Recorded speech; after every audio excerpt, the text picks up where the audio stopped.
지난 한 주간 동안도 얼마나 수고들이 많으셨습니까? 수고하고 무거운 짐진 자들아 다 내게로 오라. 내가 너희를 쉬게 하리라 말씀하시는 주님의 이루하심과 인생의 무거운 멍에를 벗겨주시는 하나님의 놀라우신 축복이 여러분과 여러분들 가정 속에 충만하시기를 간절히 축복합니다. 인생 사례가 결코 쉽지가 않습니다. 1000번은 흔들려야 어른이 된다라고 하는 말이 있는 것처럼 인생 사례가 결코 쉽지가 않다라고 하는 말입니다. 때로는 수많은 시련을 당해하고 인생의 거센 풍랑을 견뎌야 어른이 되어지게 된 것입니다. 저는 중학교를 졸업하고 16살의 나이에 서울로 상경하게 되었습니다. 친구들은 부모를 잘 만나서 교복을 입고 가방을 들고 학교를 가게 되는데 저는 그 시간에 짐보따리를 싸들고 돈을 벌기 위해서 서울로 올라가게 된 것입니다. 어린 나이에 부모를 잃고 고등학교를 지나갈 수가 없어서 돈을 벌기 위해서 서울로 올라가게 된 것입니다. 저는 그때 초라한 제 모습을 보면서 얼마나 울었는지 모릅니다. 부모 잃은 서러움, 가난에 대한 서러움.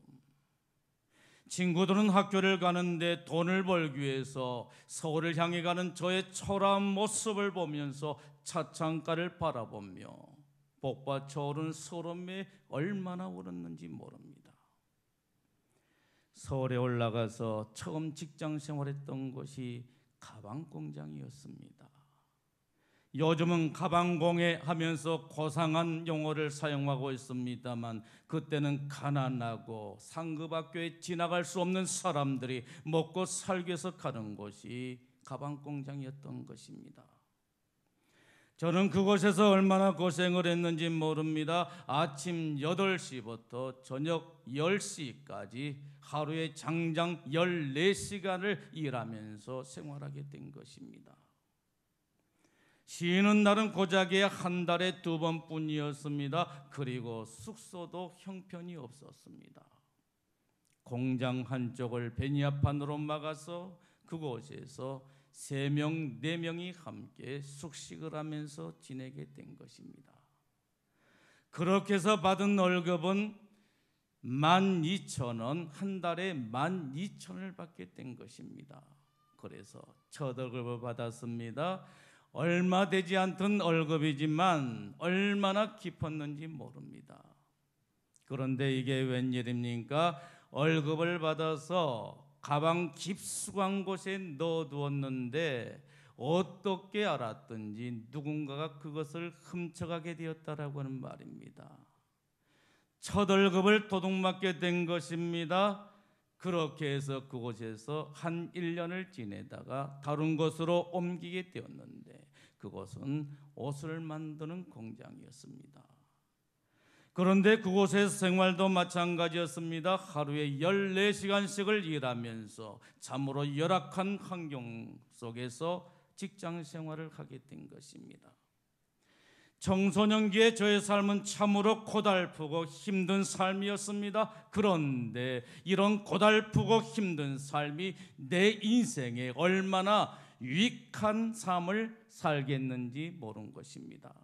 주님께서는 시편 119편 71절 말씀을 통해서 우리에게 말씀하십니다. 고난 당한 것이 내게 유익이라, 고난 당한 것이 내게 유익이라고 말씀을 하고 있는 것을 봅니다.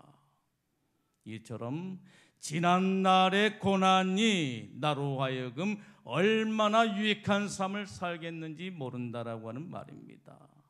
어떤 얘기였습니까? 첫째는 공부의 필요성을 느끼게 했다라고 하는 말입니다. 여러분, 공부가 얼마나 힘이 듭니까? 그래서 사람들은 공부를 좋아하지를 않는다라고 하는 말입니다. 아마 세상에 공부 좋아하는 사람이 있다라고 한다면 그는 바로 아인슈타인 외에는 그 누구도 공부를 좋아하지를 않을 것입니다. 그런데 저는 공부가 일보다는 더 좋게 느껴졌습니다. 그래서 열심히 공부하게 된 것입니다. 고등학교도 가고 신학교도 갔습니다. 신학만 공부해도 얼마든지 목사가 될 수가 있고 얼마든지 목회를 잘할 수가 있습니다. 그럼에도 불구하고 실력 있는 목사가 되기 위해서, 그리고 좋은 목사가 되기 위해서 죽을 둥 살 둥 모르고 공부하게 된 것입니다. 그래서 목사고시도 한 번에 패스할 수가 있었습니다. 2번, 3번, 4번, 5번까지 떨어지는데 저는 한 번에 패스할 수가 있었습니다. 그리고 신학만 공부하는 것이 아니라 일반 대학을 하게 되고 신학박사 학위까지 받을 수가 있었습니다. 이것이 고난이 내게 준 유익이었다라고 하는 말씀인 것입니다. 둘째는 사역에 대한 열정을 갖게 했습니다. 세상에 보잘것없고 나약하고 미천하고 자격 없는 나를 하나님께서 불러주시고 나를 하나님의 사역자로, 목사로 세워주신 것에 대해서 감사하며 사역에 열정을 다하여 일하게 된 것입니다. 그리고 나를 부르신 하나님을 결코 실망시켜드리지 않기 위해서 최선을 다해서 사역을 하게 된 것입니다. 이것이 고난이 내게 주는 유익이었다라고 하는 말씀인 것입니다. 세 번째는 어려운 이웃들을 볼 때마다 긍휼히 여기는 마음을 갖게 했던 것입니다. 동병상련이라고 하는 말이 있습니다. 무슨 말입니까? 같은 병을 앓은 사람들끼리 불쌍히 여긴다라고 하는 말인 것입니다. 지난날에 내가 받았던 고난은 어려운 처지에 있는 사람들을 긍휼히 여기고 불쌍히 여기고 동정하고자 하는 그런 마음을 갖게 했다라고 하는 말씀인 것입니다. 네 번째는 설교할 때마다 생명의 설교를 할 수가 있게 된 것입니다. 여러분, 이런 말이 있지 않습니까? 눈물로 빵을 씹어보지 않는 사람과는 인생을 논하지 말라라고 하는 그런 말이 있지 않습니까? 지난날에 내가 받았던 고난은 설교를 하는 데 있어서 힘있고 능력 있는 생명의 말씀을 전하게 했다라고 하는 말씀인 것입니다.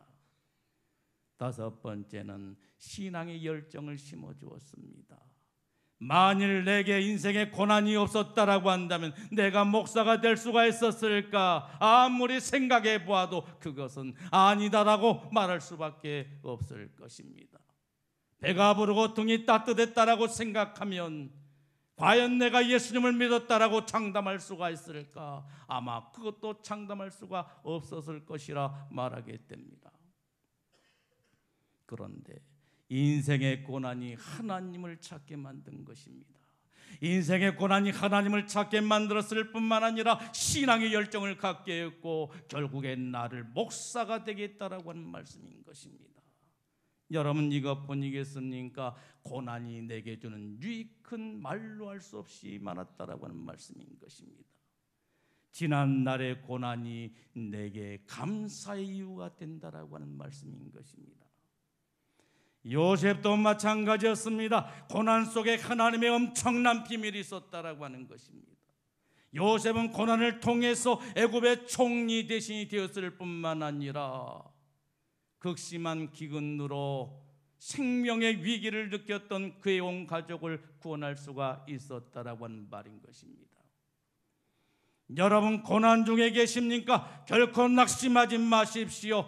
고난의 뒤편에 있는 주님이 주실 축복 미리 보면서 감사하며 사십시오. 왜 나만 겪는 고난이냐고 불평하지 마세요. 고난의 뒤편에 있는 주님이 주실 축복 미리 보면서 감사하세요. 너무 견디기 힘든 지금 이 순간에도 주님이 일하고 계시잖아요. 남들은 지쳐 앉아 있을지라도 당신만은 일어서세요. 힘을 내세요. 힘을 내세요. 주님이 손잡고 계시잖아요. 주님이 나와 함께함을 믿는다면 어떤 역경도 이길 수 있잖아요.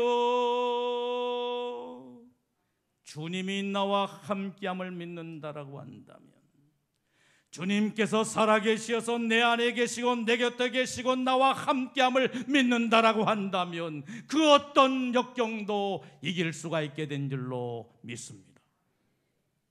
여러분, 오늘 말씀의 내용이 무엇입니까? 요셉은 그의 형제들을 시험하게 된 것입니다. 애굽의 총리가 된 요셉은 그의 마음으로 도저히 그의 형제들을 받아들일 수가 없었다라고 하는 말인 것입니다. 그래서 그의 형제들을 시험하고자 한 것이었습니다. 여러분, 요셉의 형제들은 어떤 사람이었습니까? 요셉의 형제들은 악하고 무정한 사람들이었다라고 하는 말씀인 것입니다. 요셉이 아버지로부터 사랑을 받는 것을 싫어해서 시기한 나머지 요셉을 죽이기 위해서 죽음의 구덩이에 내던졌던 사람들이요, 요셉을 미디안 상인에게 은 20의 노예로 팔아버린 사람이었다라고 하는 것입니다. 여러분, 요셉의 형제들은 어떤 사람이었습니까? 악하고 무정한 사람이었습니다. 그래서 요셉은 그의 형제들을 시험하기를 원했다라고 하는 말씀인 것입니다. 자신의 정체성을 드러내기 전에, 그리고 그의 온 가족을 애굽으로 이주시키기 전에 형제들의 모습을 시험하고자 했다라고 하는 말씀인 것입니다. 이처럼 하나님께서도 우리를 축복하시기 전에 시험하신다라고 하는 말씀인 것입니다. 거저 받은 축복이 아니다라고 하는 말씀인 것입니다. 하나님께서 저와 여러분들을 축복하실 때 반드시 시험하신다라고 하는 말씀인 것입니다. 그리고 하나님께서 보시기에 오케이라고 사인을 하실 때 우리는 하나님의 축복을 받아 누릴 수가 있는 것입니다. 그러므로 복을 받을 만한 그릇을 준비해야 된다라고 하는 말씀인 것입니다. 여러분, 요셉은 그의 형제들에게 어떤 시험을 하게 되었습니까? 그들의 인격을 시험하게 되는 것입니다. 형제 사랑을 시험하게 되었습니다. 그리고 하나님을 믿는 신앙을 시험하게 되었다라고 하는 말씀인 것입니다. 그런데 참으로 놀라운 사실은 무엇이었습니까?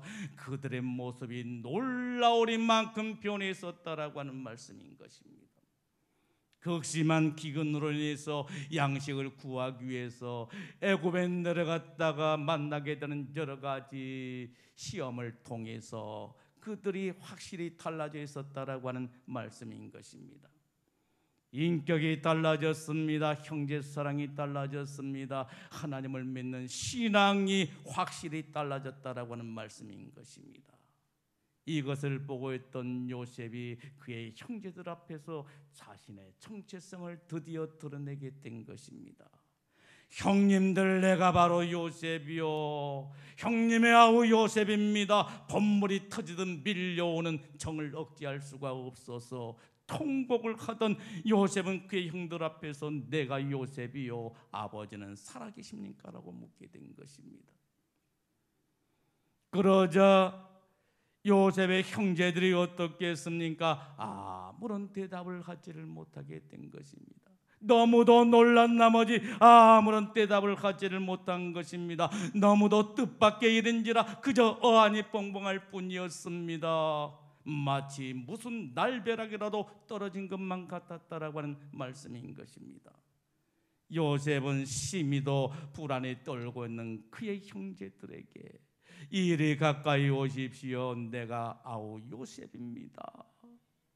당신들이 애굽의 판 요셉입니다. 이리 가까이 오십시오라고 그들을 영접하게 된 것입니다. 여러분, 이것이 회개하고 돌아온 자에게 주시는 하나님의 은총이다라고 하는 말씀인 것입니다. 회개하고 돌아오게 되면 그 어떤 죄를 지었다 할지라도 하나님께서는 용서해 주시고 영접해 주신다라고 하는 그러한 말씀인 것입니다. 이것이 바로 하나님의 사랑인 것입니다. 주님께서는 이사야 1장 18절로 19절 말씀을 통해서 이 시간 저와 여러분들을 향하여 말씀하십니다. 오라, 우리가 서로 변론하자. 너희 죄가 추홍 같을지라도 눈과 같이 희어질 것이요 진홍같이 붉은다 할지라도 양털같이 희게 되리라고 말씀하고 있는 것을 보게 됩니다. 오라는 것입니다. 어떤 죄를 지었다 할지라도 오라고 하는 말씀인 것입니다. 와서 하나님 앞에 회개하기만 하면 하나님께서는 그 어떤 죄를 할지라도 용서해 주시고 기꺼이 영접해 주신다라고 하는 말씀인 것입니다. 요셉은 그의 형제들을 용서하게 된 것입니다. 여러분, 요셉은 불안과 두려움에 떨고 있는 그의 형님들에게 뭐라고 말합니까? 나를 애굽에 팔아넘겼다고 해서 걱정하거나 두려워하지 마십시오.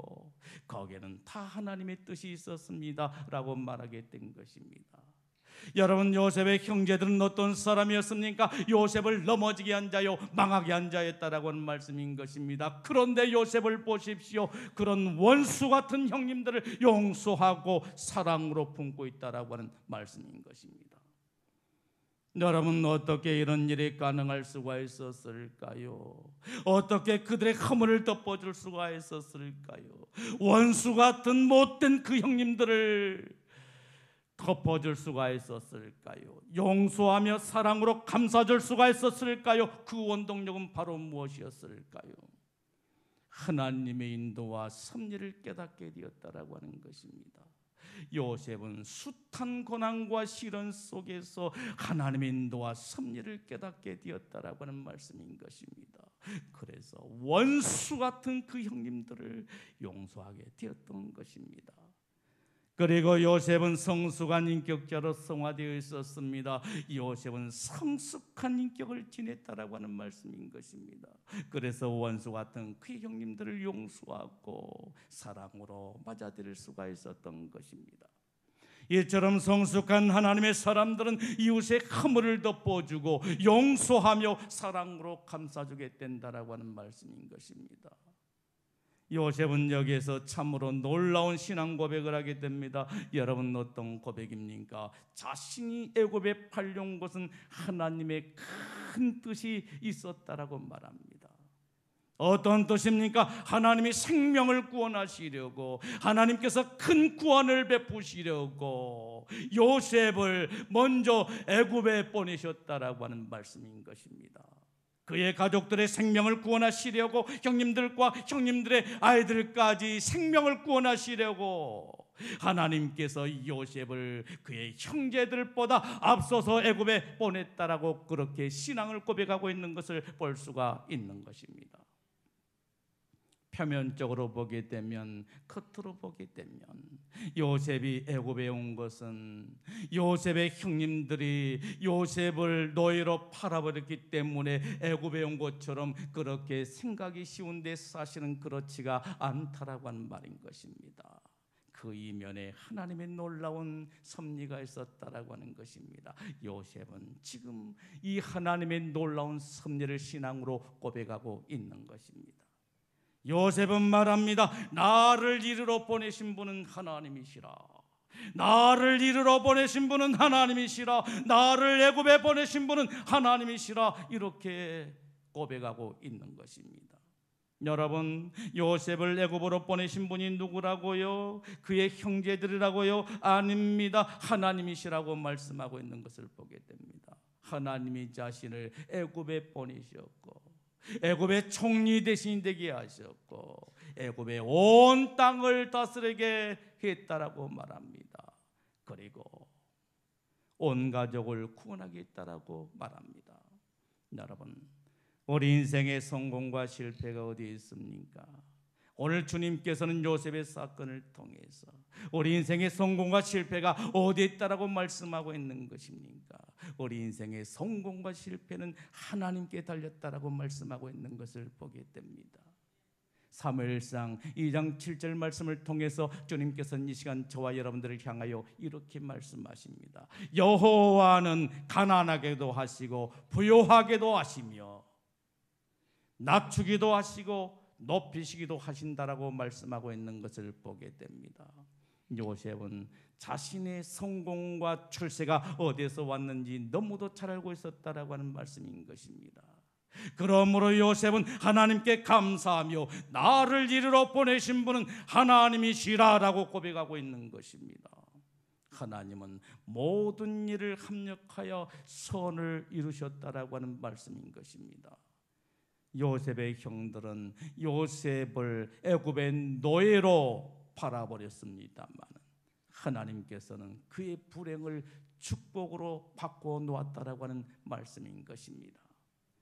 여러분 인생의 어려움을 만나셨습니까? 공경에 처하셨습니까? 위기를 만나셨습니까? 모든 일을 합력하여 선을 이루시는 하나님을 바라보십시오. 하나님을 의지하십시오. 하나님을 믿고 신뢰하십시오. 하나님께 부르짖어 기도하십시오. 하나님께서는 모든 일을 합력하여 선을 이루어 주실 줄로 믿습니다. 주님께서는 데살로니가전서 5장 16절로 18절 말씀을 통해서 이 시간 저와 여러분들을 향하여 말씀하고 계십니다. 항상 기뻐하라, 쉬지 말고 기도하라, 범사에 감사하라. 이는 그리스도 예수 안에서 너희를 향하신 하나님의 뜻이니라 라고 말씀하고 있는 것을 봅니다. 여러분, 범사에 무엇을 하라고 하는 것입니까? 감사하라고 하는 말씀인 것입니다. 범사라고 했습니다. 이 범사라고 하는 말이 무슨 말입니까? 어떤 처지에라고 하는 말인 것입니다. 어떤 처지에 있든지 하나님께 감사라고 하는 것입니다. 어떤 처지에 있든지 어떤 환경에 놓여 있든지 어떤 상황에 놓여 있든지 하나님께 감사라고 하는 말씀인 것입니다.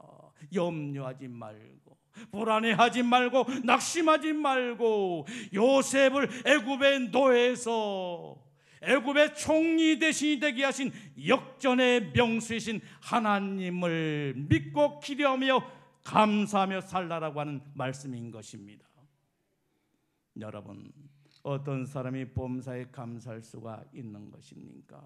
하나님께서는 모든 일을 합력하여 선을 이루신 분이심을 확신하고 믿는 사람이라고 말할 수가 있는 것입니다. 하나님은 모든 일을 합력하여 선을 이루게 된 것입니다. 슬픔을 기쁨으로, 절망을 소망으로, 실패를 성공으로, 불행을 행복으로, 저주를 축복으로 바꾸시는 전능하신 하나님, 못할 일이 없으신 능력의 하나님, 전능하신 하나님이신 줄로 믿습니다. 그러므로 전능하신 하나님께서 우리와 항상 함께 하신다라고 한다면 우리는 결코 실패함이 없을 줄로 믿습니다. 시련은 있을지 모르지만, 잠시 잠깐 시련이 우리에게 있을지 모르지만 결코 우리는 실패할 수가 없다라고 하는 말씀인 것입니다. 우리는 예수 그리스도의 십자가의 능력으로 반드시 승리하게 될 줄로 믿습니다. 원수들은 예수님을 십자가에 못 박아서 이제는 모든 것이 다 끝났다라고 생각을 했지만, 예수님은 죽어서 모든 것이 다 끝났다라고 했지만, 예수님은 죽은 자 가운데서 3일 만에 다시 살아나심으로 생명이 되신 줄로 믿습니다. 우리의 구원의 축복을 이루게 된 줄로 믿습니다. 사랑하는 성도 여러분, 요셉은 신앙을 고백하기를 나를 이리로 보내신 분이 하나님이시라 이렇게 고백을 하고 있습니다. 애굽에 보내신 분이 형님들이 아니라 하나님이시라고 하는 말씀인 것입니다. 그의 형님들을 도구로 사용했을 뿐이다라고 하는 말인 것입니다. 요셉을 애굽에 보내신 분이 하나님이시라고 하는 것입니다. 그리고 애굽의 총리가 되게 하신 분도 하나님이시요, 그리고 애굽의 온 땅을 다스리게 하신 분도 하나님이시요, 극심한 기근으로 생명의 위협을 느끼고 있던 그의 온 가족을 구원하신 분도 하나님이시라고 말씀하고 있는 것입니다. 이처럼 우리에게 구원을 베푸신 분도 하나님이시요, 우리에게 생명을 주신 분도 하나님이시요, 날이면 날마다 우리에게 필요한 일용할 양식을 공급하신 분도 하나님이시라 이렇게 말씀하고 계신 것입니다. 그러므로 우리 모두가 늘 하나님 앞에 감사합니다. 어떤 일이 있다 할지라도, 무슨 일이 우리 앞에 놓였다 할지라도 범사에 감사하며 하나님께 영광을 돌리는 저와 여러분들의 삶이 되어야 될 줄로 믿습니다. 오늘도 주 예수 그리스도의 십자가의 능력이 여러분과 여러분들의 가정과 직장과 생업과 사업 위에 넘치도록 임하기를 예수님의 이름으로 축원합니다. 기도하겠습니다.